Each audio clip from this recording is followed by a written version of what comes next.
fique você tranquilo, não fique assustado.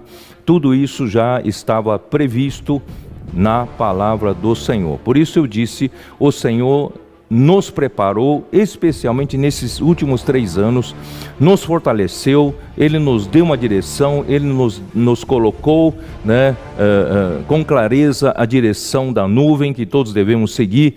Ele nos pôs em marcha como um exército, não é cada um marchando por uma direção com um ritmo. Graças a Deus estamos todos alinhados, estamos todos no mesmo ritmo, focados e em fase, e nós estávamos sendo preparados para o Senhor e não sabíamos.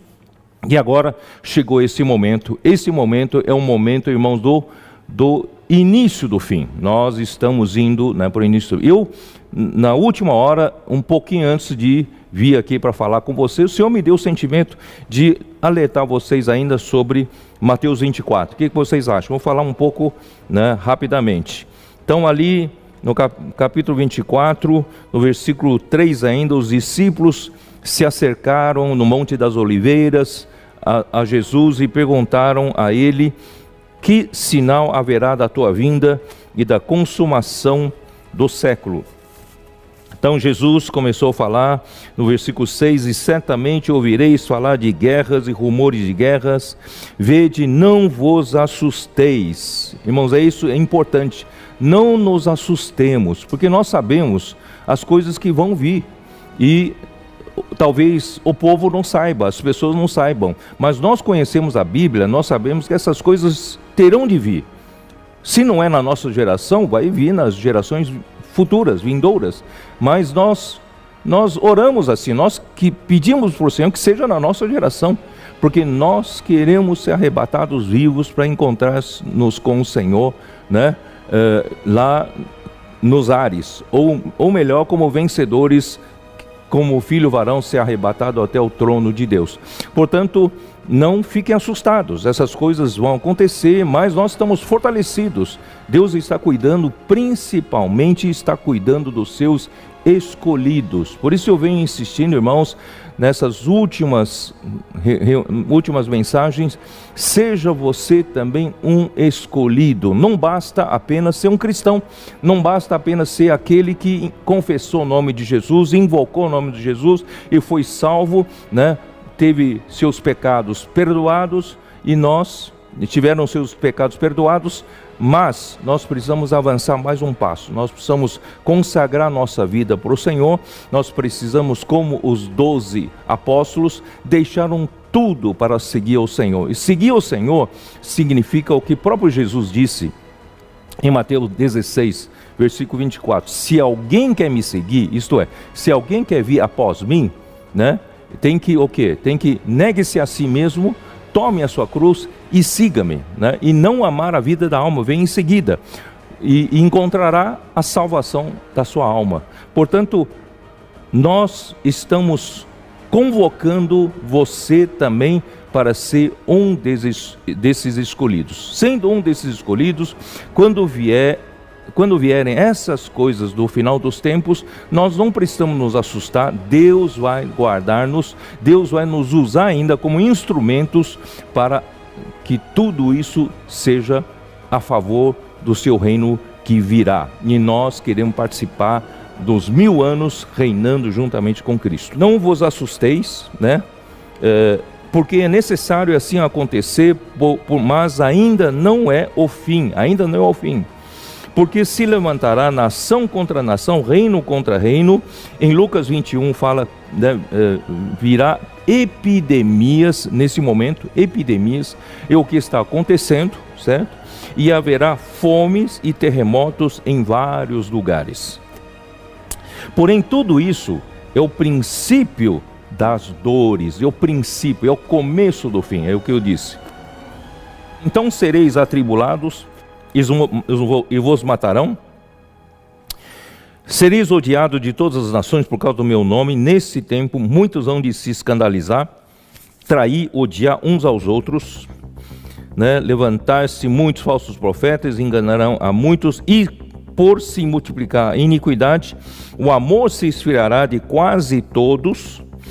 Aquele, porém, que perseverar até o fim será salvo. Perseverança é muito importante para os escolhidos. Eu vou falar nessa mensagem mais para frente. E será pregado este evangelho do reino por todo o mundo para testemunho a todas as nações, e então virá o fim. Então, nós, a igreja que prega, os escolhidos que pregam o evangelho do reino, é que ditam as regras do ritmo da vinda do final dos tempos. Quando, pois, vides o abominável da desolação de que falou o profeta Daniel no lugar santo, quem lhe entenda. Esse abominável, a palavra abominável aqui é quase que sinônimo, né? No livro de Deuteronômio 29:17 fala praticamente sinônimo de ídolo, né? De alguém, né, querendo ser idolatrado no lugar de Deus. E por quê? Porque será colocado a imagem da besta. Isso está em Apocalipse 13, versículos 14 e 15, 2 Tessalonicenses 2:4, versículo 14, que diz assim: seduz os que habitam sobre a terra por causa dos sinais que lhe foi dado executar diante da besta, dizendo aos que habitam sobre a terra que façam uma imagem à besta, aquela que ferida a espada sobreviveu. Então,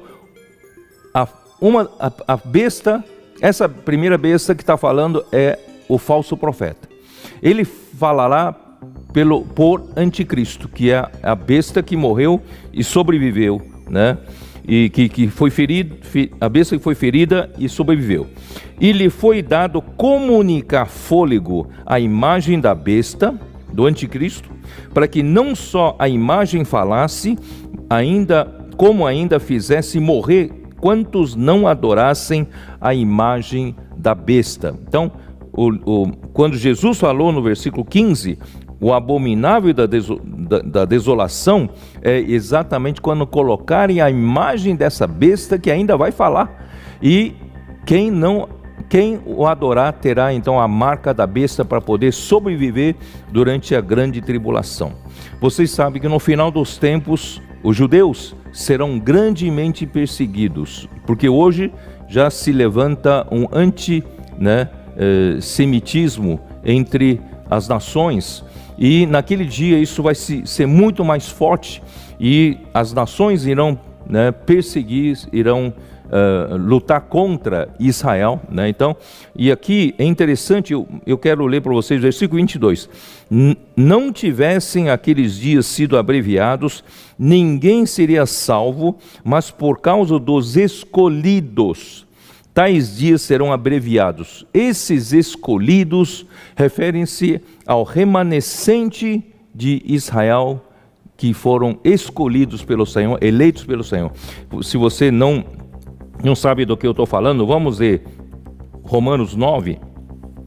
Porque o livro de Romanos, capítulos 9 até 11, Paulo faz um parênteses que fala sobre os eleitos de Israel. Ele estava preocupado com a eleição, né? E no capítulo 9, versículo 27, ele fala assim: mas relativamente a Israel, dele clama Isaías, ainda que o número dos filhos de Israel seja como a areia do mar, o remanescente é que será salvo, porque o Senhor cumprirá a sua palavra sobre a terra cabalmente e em breve. Então, ainda que haja muitos judeus, mas é o remanescente que será salvo. É o remanescente que confessará Jesus como Cristo.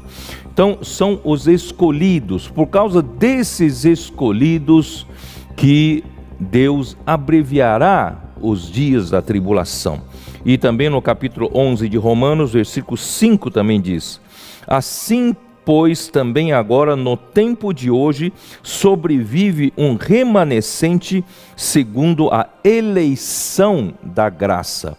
Portanto, irmãos, queridos irmãos, se você não for um desses judeus que será salvo só no final dos tempos, fazendo parte do remanescente, você hoje na igreja, você pode ser um desses eleitos, escolhidos.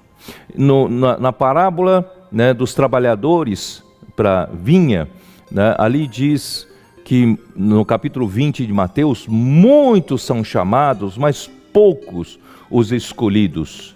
E também na parábola do capítulo 22 de Mateus, onde o rei viu alguém que não estava de veste nupcial, no final também daquela parábola, Jesus também disse: muitos são chamados, mas poucos os escolhidos.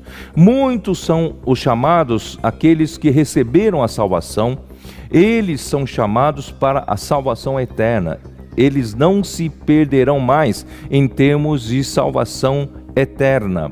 Porém, o Senhor precisa hoje dos escolhidos. Os que são escolhidos para dar fruto, para ajudar, para cooperar com Deus na sua vontade hoje aqui na terra. Portanto, seja você também um desses escolhidos. E no versículo 31 também: e ele enviará os seus anjos com grande clangor de trombeta, os quais reunirão os seus escolhidos dos quatro ventos, de uma a outra extremidade dos céus. Então ele reunirá os seus escolhidos dentre os judeus. Portanto, os escolhidos têm um lugar especial em Deus. Seja você um desses escolhidos também, principalmente no final dos tempos. Deus vai cuidar dos seus escolhidos, porque esses escolhidos levam a cabo a vontade de Deus.